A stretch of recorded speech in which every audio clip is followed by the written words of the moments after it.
Բոլոր հարցերը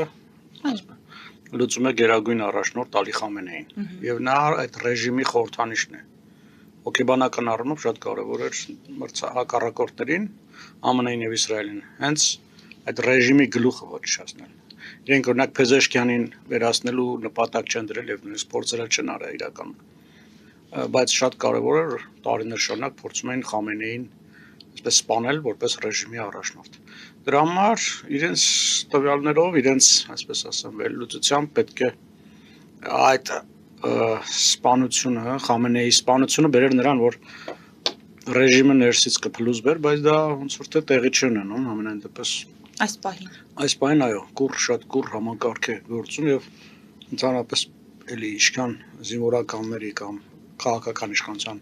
ներկայացուցիչների երբ որ սպանում են անմիջապես փոխարինող է հայտնում եւ կարծես թե այս առումով ԱՄՆ-ի եւ Իսրայելի պլանները չեն հաջողվում